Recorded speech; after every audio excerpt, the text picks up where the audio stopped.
अब ये मान के चलिए कि इन्होंने बिहार विधानसभा चुनाव में भी अपनी हार स्वीकार कर ली है। अगला चुनाव हारने के लिए बहाना बनाया जा रहा है, जो कि राहुल जी कर रहे हैं। सिर्फ और सिर्फ बहाना ये लोग तलाशते हैं कि इस वजह से हम लोग चुनाव हारे। कि जब आप लोग विपक्ष में जाते हैं आपके स्वर बदल जाते हैं, जब आप सत्ता में आते हैं आपके स्वर बदल जाते हैं। जब जब चुनाव हारे हैं तब तब नए बहाने तलाशने का काम किया। ईवीएम की वजह से हम लोग चुनाव हार रहे हैं, अभी तक ये चलता था। आज सिर्फ और सिर्फ ये चुनावी झुंझुना लोगों को दिखाने से नहीं होने वाला, और आने वाले दिनों में बिहार भी आप हारेंगे, बंगाल भी आप हारेंगे, असम भी। क्या कह रहे हैं कि फर्जी वोटर तैयार किए जा रहे हैं और जिसकी वजह से हम लोग चुनाव हार रहे हैं। नमस्कार, मैं वैष्णवी, आप देख रहे हैं देशवा न्यूज़। देखिए, राहुल गांधी बिहार पहुंचे थे। इस दौरान उन्होंने बड़ा आरोप लगाया। राहुल गांधी का कहना है कि बिहार में जो विधानसभा चुनाव होने वाले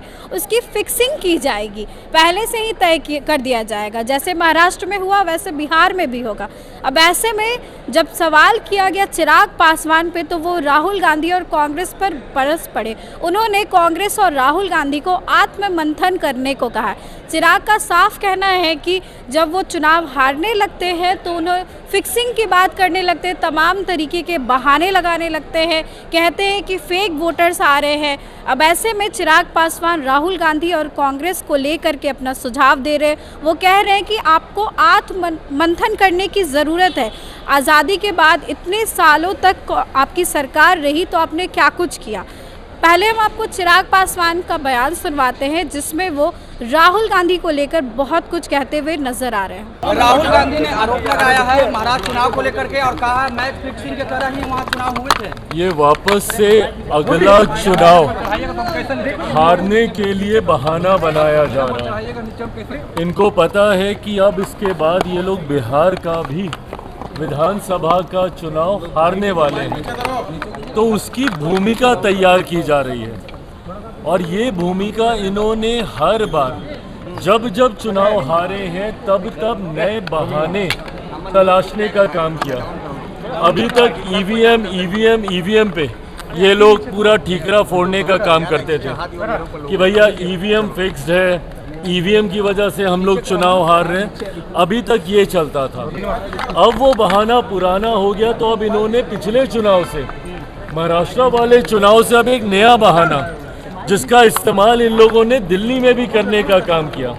अब उस बहाने के तहत ये लोग क्या कह रहे हैं कि फर्जी वोटर तैयार किए जा रहे हैं और जिसकी वजह से हम लोग चुनाव हार रहे हैं।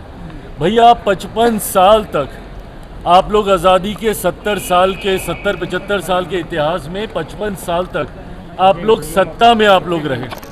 उसके बाद अगर आज देश की जनता आपको नकार रही है तो ज़रूरत है आत्ममंथन करने की, ना कि बहाने तलाशने की, जो कि राहुल जी कर रहे हैं। सिर्फ और सिर्फ बहाना ये लोग तलाशते हैं कि इस वजह से हम लोग चुनाव हारे। अब ये मान के चलिए कि इन्होंने बिहार विधानसभा चुनाव में भी अपनी हार स्वीकार कर ली है। और आज जिस तरीके से एक अखबार में बड़ा सा अपना आर्टिकल छपवा कर इन्होंने उसके लिए एक नया बहाना तैयार कर लिया है। बिहार में अब जब ये चुनाव हारेंगे तो उस पर भी ठीकरा इसी बात का फोड़ा जाएगा कि नए वोटर्स तैयार किए जा रहे हैं। भैया, आप एलओपी हैं, आप हिस्सा हैं इस व्यवस्था का। जब चुनाव आयोग को जब चुना जाता है, जब इलेक्शन कमिश्नर को जब चुना जाता है, इन तमाम प्रक्रिया में आपकी भूमिका रहती है। तमाम ऐसी कॉन्स्टिट्यूशनल बॉडीज़ हैं जिसमें आपकी निर्णायक भूमिका रहती है। उसके बाद आप हर व्यवस्था पर आप सवाल खड़ा करेंगे तो ज़रूरत है कि आप आत्ममंथन कीजिए। क्यों जनता आपको नकार रही है इसके लिए सोचिए, ना कि बहाने कैसे तलाश किए जाएं उसकी चिंता। उन्होंने आरक्षण को लेकर भी कहा है चिराग जी कि आरक्षण का जो सीमा है 50% उसको बढ़ा दिया जाएगा जब हमारी सरकार आएगी तो, और जिसको जितनी जरूरत होगी उतनी आरक्षण दी जाएगी। बहुत अच्छी बात है भैया, बिल्कुल करें। पर इससे पहले किसकी सरकारें थी? आप ही की थी ना। एक पार्टी तो छोड़ दीजिए, एक परिवार से 3 प्रधानमंत्री थे, आपके परिवार के थे। आपके दादाजी थे, परदादा थे, दादी थी, आपके पिताजी थे, सब थे। लंबे समय तक 2014 से पहले एक दशक तक आप ही के पार्टी की नेतृत्व वाली सरकारें थी। मुझे चिंता इस बात की होती है कि जब आप लोग विपक्ष में जाते हैं आपके स्वर बदल जाते हैं, जब आप सत्ता में आते हैं आपके स्वर बदल जाते हैं। आज जितनी चिंताएं हैं व्यवस्था को लेकर, सबसे पहली बार सीबीआई किसी सरकार का तोता है, ये किस सरकार में कहा गया था? किसकी सरकार थी उस वक्त? आज जब आप कॉन्स्टिट्यूशनल बॉडीज़ के ऊपर जब आप सवाल उठाते हैं तो ये किसकी सरकार में कहा गया था कि भैया सीबीआई सरकार का तोता है? आप ही की सरकार में, यूपीए गवर्नमेंट थी उस वक्त, उसी वक्त कहा गया था कि भाई ये सरकार का तोता है। तो जब आप विपक्ष में चले जाते हैं आपको चिंता होने लगती है, उस वक्त आपको जाति आधारित जनगणना की भी चिंता आएगी, उस वक्त आपको ये भी याद आएगा कि भैया कैसे आरक्षण के दायरे को बढ़ाया जाए, उस वक्त बिहार में कैसे हम लोग विशेष राज्य का दर्जा दे दें, ये भी अब आपको याद आएगा। तो जब 10 साल तक आपकी सरकार थी उस वक्त क्यों नहीं आपने तमाम व्यवस्थाएं बना ली? आज सिर्फ और सिर्फ ये चुनावी झुंझुना लोगों को दिखाने से नहीं होने वाला, लोग आपकी हकीकत जान गए और इसीलिए कारण लोकसभा का चुनाव तो आप हार ही रहे हैं, एक के बाद एक अलग अलग राज्यों का चुनाव भी आप हार रहे हैं और आने वाले दिनों में बिहार भी आप हारेंगे, बंगाल भी आप हारेंगे, असम भी। प्रधानमंत्री कह रहे हैं सरेंडर प्रधानमंत्री, राहुल गांधी कह रहे हैं कि सरेंडर प्रधानमंत्री, हर बात पे सरेंडर कर देते हैं, जाति जनगणना पे सरेंडर कर दिए, सीज फायर पे सरेंडर कर दिए। किस बात की मतलब ये बहस है?